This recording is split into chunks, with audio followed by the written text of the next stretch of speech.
வணக்கம். ரேடியோ மன்னார் செய்திகள். இலங்கையில் 29% மாணவர்களின் நிலை வெளியான அறிக்கை.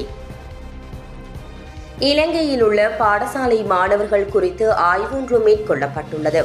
இந்த ஆய்வின்படி இலங்கையில் உள்ள 3.5 மில்லியன் இளம் தலைமுறையினரில் 29% பாடசாலை மாணவர்கள் கல்வி நடவடிக்கைகளை இடைநிறுத்தியுள்ளதாக தெரிவிக்கப்பட்டுள்ளது.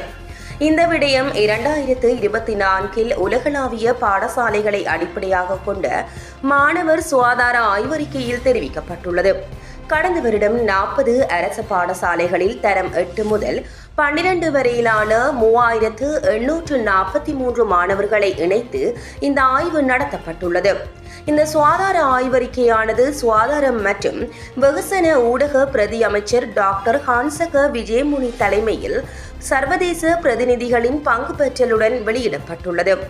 இதற்கமைய 71% பாடசாலைக்கு செல்வதாகவும் அந்த அறிக்கையில் குறிப்பிடப்பட்டுள்ளது. மேலும் 29.3% அதிக எண்ணெய் கலந்த உணவை பெற்றுக்கொள்வதுடன் 40.9% மாணவர்கள் நாளாந்தம் அதிக சீனி கலந்த உணவுகளை உட்கொள்வதாகவும் அறிக்கையில் குறிப்பிடப்பட்டது.